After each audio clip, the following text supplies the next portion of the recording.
Hey guys, we're here with Austin from Footy Brains Podcast. How are you? Good. Good. I'm actually from the NRL Fantasy Amateurs, but good Oh, to be here amateurs. with you, mate. Sorry, Hey, mate. you all right? Yeah, How are you? yeah, I'm good. How are you? Not bad. Well, I see we got your side here. It's a very nice looking side. Yeah, well, my overall rankings are quite struggling a fair bit right now, but yeah, what are your overall thoughts on my team to start with? Well, it looks like you got all the right guys, to be honest with you. I mean, your rank doesn't really that matter that much to start the year, as long as you got the right guys and everyone's making money, which looking at your team, everyone's making money, so you're in a good stead. Yeah, I'd say I'm pretty happy with it. Probably maybe lacking a couple guns, maybe in the centers, but elsewhere I think it's pretty happy. Big question is what to do with Tom Gilbert this week. Yeah, I mean, definitely someone you'd want to cash out. I mean, there's plenty of options. You already have Kitty and Hubner, so I mean, the other options, I guess there's Dylan Egan and maybe Riley Smith, but I'd only be happy with Dylan Egan. So I don't know. You look like you could. I mean, you got Longy you can downgrade, but yeah, it doesn't look like you really need to do that much, to be honest with you. Yeah, it's probably a Dylan Egan or a Tom Jenkins for me. Yeah. Yeah, actually, yeah. Sorry, I forgot about Jenkins because I got him last week. But yeah, I would actually be definitely getting Jenkins in for Longy, and then maybe you could upgrade Gilbert if you wanted to, or downgrade him to Egan as well, and have heaps of money in the bank. Yeah, not a lot of upgrade options around that price though, but yeah, other than that, I think my team's sitting in a good stead right now. No, I like your back line. Looks really good. Yeah, and getting Naufahu Whyte from round one really helped me there. Yeah, same. Yeah, a lot of people are trying to pick him up now, aren't they? Yeah, he's not really worth it now. So Nah, being he's way overpriced. yeah. But yeah, so a player that we got as a good buy this week is Jayden Campbell. You see that he has kind of been saved a little bit by tries the last couple of weeks, but do you agree that Jayden is will be one of the best wing fullbacks you can select this year? Yeah, definitely. He's sort of like Nico Hines. I think it was 2022 when he moved to the Sharks and he was half wing and fullback DPP and he was doing all the kicking and the goal kicking and he averaged like 65 or 70 or something. Like even though he's scored that intercept try and then the other try to get to the 80s, like he's still got, if you look at his kick meters over there, he's 500 plus in 2 games and then 400 in the other one. So that's just going to really prop up, give him a base that a lot of winger fullbacks just don't have. Yeah, I think with that dual position, like his base is kind of not like it's. I think you got to go with that with him having that base there. Like really, only him and Ponga have that base, but he also goal kicks, so does Ponga. So yeah, I think it's between him and Ponga as the two best wing fullbacks this year. I would say. Yeah, 100%. The only thing going for Campbell is that he probably doesn't play Origin. Yeah, and do you have any worries in him not really being the best defensive half, or do you think that his tackling is fine and he won't miss too many tackles? Because you see AJ, like half his problem is that he misses so many tackles. Yeah, I think like it looks like over the off season he's worked on his tackling. Like if you look at that game, the couple of games there, like 15, 16, and 19, he's got missed tackles of 1 and then 7 and 7, but he's missed at most about 4 so far. So I think he's really cleaned it up. Yeah, because you do see that he doesn't mind a missed tackle there, but now I think definitely a better player and very good option there. And you have Tom Jenkins down as the cheapie of the week. You see when playing at centre, he's got a 53 and a 20 there. Did come with a sin bin that 20, and he looks like a very good player. Very good defensive player and good offload there. For me, with that -1 break even, I think it's kind of yeah, you've got to bring him in this week. Yeah, I think so. Especially playing with Penrith, we know what type of team they can be when they click. And yeah, he looks like he's won the spot. He's not filling in for injury, so he's definitely won. Especially if he gets DPP, that's going to be gold. So yeah, get him in. And with Toto out for even for about a month there, even if he hasn't won that spot, he probably still gets it for a month, wouldn't you say so? Yeah, exactly. Just that extra security as well. Yeah. So and he could definitely like he played incredible there, and yeah, I mean you see what he can do. Like while playing on the wing, he has a couple of big scores there of 60 and 63, and both this score came with no tries there. And playing on Penrith, you think Cleary back, he's going to get a couple of attacking stats. Yeah, exactly. Siua Wong, do you have him as an interesting downgrade option from not really downgrade, but not like for like option if you are to looking at trading out of Tom Gilbert, average of 44.8 while playing on the edge. But he looks like a much improved player there and a break even of 9. Do you think Sua is a little bit too expensive now or what? Yeah, no, I agree. I think we kind of missed the boat on this one. Kind of like Naufahu Whyte, like he's just like just all the injuries at the Roosters, and then he's played 80 when they didn't have any injuries last week. He only played 66 minutes. He scored 55 points, which is a bit of a ludicrous PPM for an edge. That's kind of like Hosking levels, which we just don't see. So he's definitely too late to grab and too expensive. Yeah, I agree. I think he's got like not trapped, but I think that 600K is probably where he gets maxed out, maybe 650. And I do think like he's never really scored amazingly, has he? Other than the last 2 weeks or 3 weeks there. No, exactly. And if you look at those games, you're hovering over 39 tackles, 54 tackles, 35 tackles, 37 tackles. Those aren't normal tackle stats for an edge. So I'd say they're a bit inflated anyway. Yeah, so it's quite interesting to see what happens there. And yeah, he's one that I'd avoid. But one that I have as a very good buy this week is Kayatoga. Would you have him or Jenkins as a buy this week? Like I which mean, one's a better buy? yeah, I think it depends on your team structure. Maybe you need that extra 20K. Maybe you need a center that's also an edge. I think they're both good buys, but I definitely prefer Jenkins just because he plays in a better team, and I think he's got better job security than Kitty. With they got Cartwright and Charlie Geimer and Ryan Madison in reserve grade who could come in at any time if they keep losing. So I think if you're going to pick one, it would be Jenkins before Kitty. Yeah, I do think that they have a lot of backline or I'm sorry, forward pack that they could select who aren't getting selected, and Jack Williams when he is back could go onto the edge, and even Dylan Walker could go onto the edge. So I picked them up last week, and I'd definitely be holding. But I think yeah, if you need a centre or a edge this week, go with Kartoga. But I think if you need a wing fullback or just a cheapie in any position, go with Jenkins. Yep. Sandon Smith, do you have him as a sell or one that you can kind of trade to and trade out if you need to? And is he maxed in price now? Yeah, he's one I'm selling. I don't think he's maxed. I think he's got like maybe another 50, 60K, but it's just how long it takes him to make it. Because they got after this week, I mean, they play South Sydney, who are like looking like a marginally better team. Then they have Brisbane and Panthers right after that. So if he scores like another 25 this week, his break even's going to shoot right up to like a mid 30s because that 40 is going to drop out of his 3 round rolling average, which kind of dictates his price. And then if he scores another 20 a week later against Brisbane or 25, then it's just going to keep climbing higher and you're going to be selling him anyway. And then by that time, Jenkins and Kitty have already put 80K on their price anyway, and they're already catching up to Sandon. Yeah, well, I think you look at Sand and those 2 games he has also been saved by tries. Like he's had a lot of negatives in there with missed tackles and penalties and errors there. And yeah, as you say, that really tough draw there. Would you be interested if you were to go like a Gilbert down to a Jenkins, for example, and then if you had a Sandon Smith, would you be interested in bringing in like a underpriced keeper, like maybe a Jamal Fogarty in the half spot? Yeah, a Fogarty or even a Campbell if you can stretch to a Campbell because he's available at half too. I would like them as well. Yeah, because he's one that hasn't been spoken about a lot there, Jamal. Let's speak about him now. He hasn't had an amazing start to the season, but yeah. Do you have any interest in Jamal as, or do you think last year was kind of an anomaly season? No, I had a lot of interest in Jamal in the preseason before we got all these halves cheapies. I think you could start with like 7 halves at the start of this year. It was ridiculous, but he's a really solid guy. Definitely one like for, let's say you get to like round 11 and you're looking for someone to play the first buy round. He's really solid. He does all the kicking. He's very solid defensively as a half, and he does the goal kicking as well. So he's definitely like a 55 to 60 kind of average guy, and you can rely on him every week. Yeah, the thing about him too is I think with a lot of these cheapy guns like kind of maxing out, like you got Smith gone, Cole who's maxing out, and Humphreys who I don't think you sell, but he's maxing out. It's kind of like time to bring in gun halves, I would say, and it kind of solidifies your half spot if you have a Cleary and a Jamal Fogarty there. As that's probably 2 out of the top 5 halves maybe in the game that you have in your team. Yeah, 100% safe as houses for 50s. Yeah. But yeah, talking about Jack Cole, definitely one to hold after he's gone to 66 there, but no interest in buying him at all with Cleary back. No, probably not, because I mean he goes back to that role where I mean, when he scored that 66, he didn't do a lot of kicking, so it's not really about the kicking. It's more that he just had his hands on the ball a lot more when Cleary wasn't there. So yeah, I don't think you go jumping into him now if you don't own him.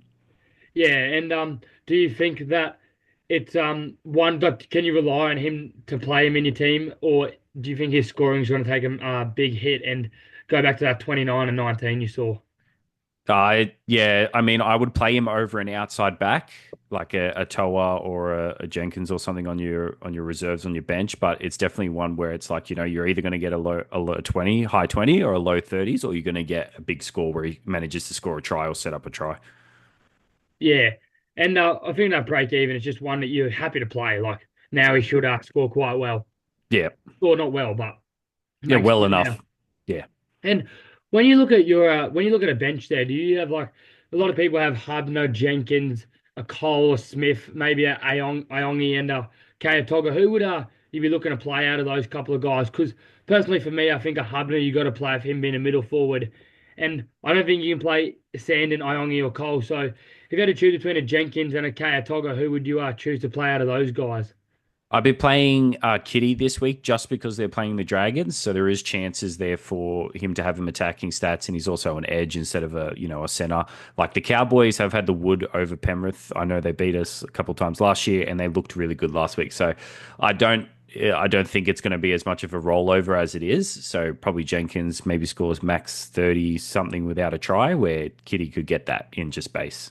Yeah, and then if he goes over for a try there, he could go 65, 60, 65 plus. Yep. And then looking at the captaincy options for this week, you got May, Haas, and Cleary. I'd say are your three. Who are you leaning towards, and what's the reason behind that? I'm going with Haas this week just to give Cleary a week to kind of just see how he goes because I don't think this week is a bit of a slam dunk. And I mean, just Haas is. I mean, if you're talking about a floor and ceiling, his lowest score is last week at 67, and his highest score is a 106. Like it's pretty safe. He's looked like he's in good stead. It's going to be a nice dry track. They're playing against the Tigers, so yeah, I think keeping on Haas is probably the safe bet this week. Yeah, I do agree. For me, I think it's Haas. Like all three of them are going to do incredibly well. I think. Uh, I think Cleary against the Cowboys is who I'm leaning towards right now. As you said, I don't think it'll be a flogging, but I think Penrith will be really hungry. One and three there, which makes him, I think, going to have to do even more. Yeah, no, I agree. And then, yeah, Hamish Stewart, he kind of went low, saw a bit of a PPM fall off last week. Do you have him as a hold, or is he one you're kind of worried about now? No, he's definitely a hold with the suspension to Gula. I mean, like, yeah, he's probably gonna go back to playing that 30, maybe even 40-minute role just because they got. I mean, their forwards aren't great. It's like David Clemmer, JDB, and Blake Laurie. Like they're all like 20-minute guys, except for JDB is 25 minutes. I mean, sorry, a 55-minute guy. So I would definitely hold on to Hamish. Yeah, you see his PPM is really high up there. And with the suspension to Omre Gula, do you have any interest in Toby Couchman now as a like-for-like replacement for Tommy Gilbert? Not at the moment because or he's already 606K. If he averages like 50, 53, right, he's not going to get that much more out of price. So if you want to like wait a week and see what his role is, like if they bench him for Laurie again, then he plays 55 straight, then I would jump on next week. But if they bench him again and then he only plays 50 minutes, you wouldn't be buying him at 620K next week. Yeah, I do agree. I think it's just one that is maxed out now, and I do think it's you watch him and see because off the bench you don't really pick up 606K props off the bench. Yeah, it can get a bit hairy, especially like it was with Terrell May last year. Yeah, one match he starts, the next match he's on the bench, and he gets 20 minutes. Yeah. So yeah, Tom Jenkins, I'm not Tom Jenkins, Tom Gilbert. He started the season off quite well. Now he's been moved back to the second row for the last two games, playing 80 minutes. With him playing 80 minutes, do you think he is a hold or is he a sell now? No, he's definitely a sell. He's way better in the middle because he's like one of those. He's a guy that's like he's not very agile and like playing on the edge just gasses him and he misses tackles. So the less he had to move in the middle, the better because people would just run at him and he could tackle him and just put him down. But on the edge, like I know he averaged well in that Cowboys team, but that was a top three side. This team looks like it's bottom four, and he was just like he was falling off a lot of tackles last week, but that's kind of what he does on the edge because he's not really that agile enough to get across and make those cover tackles. Yeah, and even through the middle, like you see, he's got massive missed tackle numbers of 7, 6, 6 there. Like he's never really been a massive like great defender, I would say. Yeah, He doesn't have any as high as 10, but he's got a lot of games of 4, 5, 6 there. And I think you don't have the attacking upside playing on the second row to really justify going for him. exactly. For me here, I got Iongi as one that you could almost hold, not play this week, but hold just because I know Moses is due back around 9, which is in 4 weeks, but he looks like a good enough player. Like he looks like a really good player that I could almost guarantee holding him because if he gets that try assist last week, then he scores a 35 there, and it's not as bad of a score as that 28. Do you agree, or is it just one that you think he kind of has to go? I think he has to go. I got rid of him 2 weeks ago. I think that while there's no Moses in this team, there's like about 4 or 5 weeks. I don't think he's going to score that well. And then he's also got his job under threat from Joasha Papali, who played really well in the trials. So I'm surprised he hasn't come in yet. But I mean, if you move to a cash cow like Jenkins and pocket 50K, and then in 4 weeks' time when Moses is back, Jenkins will probably be like 500K, and then you could just straight swap him back for another 150K in your bank when he's starting to fire. Yeah, I mean, I think he's had a shocking start to the season, and I do agree that it's kind of he's got to go now. And there's so many like cheapies around that a Kaya Tonga, a Egan, a Jenkins there. Like I just think that he's not making money. Like that 24 break even, he's struggling to hit, so he's just plottering. Yeah, especially with the way that the money's being made this year. Like my team value is almost like 12 mil. Like the last year, this time last year, our team values were struggling to 11 mil because of how low scoring it was. So guys are making cash real quick. So if you've got guys like Longy who have just lost 6K in 4 weeks, when you've got other guys like Shibazaki and Toya and Sandon who have already put on 150K, you're going to fall behind real quick. Yeah, I do agree there. And then continuing on, Tom Trebojevic, he's just a clear sell now, gone for a couple of weeks with that MCL and that break even of 84. Yeah, 100%. You just watch him when he comes back. If he gets to anything with a four in front of it, then you would pick him up. Yeah, I do agree. They'll play better. They haven't been playing amazing to start with.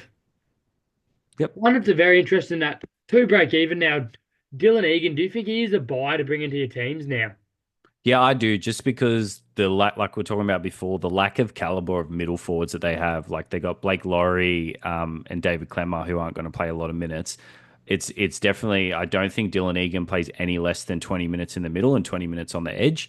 And just if you watched him play last week, he looked red hot. Like he would break tackles and stuff. He was running hard. I mean, and he's going to go up against the Eels. He could score a try in his 20 minutes. So like he'll have 20 minutes in the middle to get some like base up, and then he'll have 20 minutes on the edge where he could get some attacking stats. And at 260K with the 46 and his rolling break even, the bar's super low. Like he will just make money real quick. Yeah, and a massive. Like he was highly touted last year. And I think this year he's taken his opportunity, played quite well there. If you had to choose between him or Riley Smith, who would you lean towards choosing now that Smith is starting, or do you think Walker being off the bench screams trap for Smith? I definitely pick Egan first. Riley Smith, you want to wait and see what, yeah, like you said, what Walker's role is in this team. Because we want to know, like, if Walker's going to come on and play 40 or 50 minutes or play 30 minutes off hooker, then Riley Smith's not really, he doesn't really have that much upside. Yeah, and why do you know why Hands isn't playing this week? He's in the resis, so I think he's just on the shit list. Yeah, and you think that Walker will play? Yeah, 50 or 50 minutes, 30 maybe at hooker, 30 down the middle, or Yeah, 40 down the middle there. Which if he's playing 40 minutes, he's not really a buy there. yeah. But yeah, Naufahu Whyte, do you think he's in the same boat as Tua Wong that you've kind of missed a boat on him? He has a low break even, and he's gone back to back 69 and 63 in massive like PPM games there. Or do you think this is a new norm and we can expect this? No, I think it's way too late. Like he's at a price point now where if you jump on and then next week Victor Radley comes back and he gets benched, it's a disaster. But if you wait this week and then like he's 600 and something K next week and then you see that he's still starting, then you could safely maybe jump into him because he's available at edge. And if he's going to be playing 50 minutes or 55 minutes and scoring at like zero point 0.9, which is like 48 to 50, that's like a keeper on the edge. So wouldn't be going into him this week. I'd be waiting until they get Radley back next week. Yeah, and then I do think that he like I don't think he'd be a season long keeper. So I think in my book, having him in my team, it's one that I'm more looking at what's next for Naufahu than do I like is Naufahu a season long keeper? Yeah, exactly. I've been saying for the last 3 weeks, oh, we'll have to sell him, we'll have to sell him, and then they keep losing forwards, and he keeps Yeah. banging out massive scores. He kind of reminds me a little bit of that Terrell May type of breed. Yeah, Like he does so well, gets massive money, then they get their forward back and he gets 30 minutes. Yep. Yeah, and then the last one there, Fletcher Sharp has an interesting pod this week. Do you have much interest in Fletcher at all? He's been absolutely killing it. Oh man, I really do want Fletcher. I just can't work him into my team because of like I saw your back line. A lot of people started with maybe Ponga and Campbell. Like I saw you got Drinkwater, Pappy, and Ponga. Like you just don't have room for him. Yeah. But he's really solid. Like the Knights don't have a buy until I think round 17 now. So I can't begrudge anyone for getting him, but it's just an awkward price point and position at the moment. Yeah, I think he's definitely been killing it, and he could turn into a keeper there. But I do think, is he going to be in the top three wing fullbacks? Probably not. Would No, you probably not. prefer a cheaper Scott Drinkwater than a Fletcher Sharp, who Scott Drinkwater goal kicks? In my eyes, probably. And is he going to keep up doing this at the 5'8"? In my eyes, probably not. Yeah. And then yeah, so with Naufahu almost maxing out, do you have any interest in if David Feeder can get a start with his ankle injury? I think they've eased him in a bit last couple of weeks. Do you have any interest in bringing him in? I need him to see him start. Like maybe he starts one week and then you watch him, and then if he starts the next week, then you could get him in, or they just get a long-term injury to one of their edges or something like that. Other than that, we just can't. Yeah, I don't think we can jump into him playing off the bench because I mean, last year was playing consistently 60 minutes. But if we see that, he's eased in and they're still chopping like 50, 60, 45, 60, then it's just not going to be a fun time at all. Yeah, like, there's no doubt about it that he was an absolute gun. He went crazy last year, and if he get that spot and then start there, he's going to be incredible. But I think they seem to play him off the interchange early on in the season. Then he wins that second row spot. I Mm. do think he will win it eventually this season. It's just a matter of fact, can he get down to 550k? And if you're buying for feeder at 550k, you are laughing. Yeah, anything with a five in front. I can't believe we get a Fifi with five in front of it. It's crazy. And he saw a much better game from him PPM wise on the weekend. And he just, yeah, I think it's one that you watch and hope to see what happens there. But another player who is also quite cheap there, and if you could get a four in front of his name, which I don't think you will, but if you could be quite an interesting spot with him getting that second row spot. Obviously, Scott Sorensen is out. Do you have much interest in him, or do you think you have to see him get that second row spot again next week for you to buy him? Yeah, because Soro's only out with a HIA, so he'll be back next week. So yeah, you want to see him outright win the spot where they like just bench Soro and make him a middle and give Papa the keys. Yeah, and I do think it's one that you also you watch this week. But one that I think is very interesting this week, where is he? Lindsay Smith. What are your thoughts Mm. on him? He's been killing it 67, 41, 48, and 70. Do you think Smith, obviously his minutes were probably higher from the Scott Sorensen HIA, but do you think he has what it takes to be in the top five mids this season?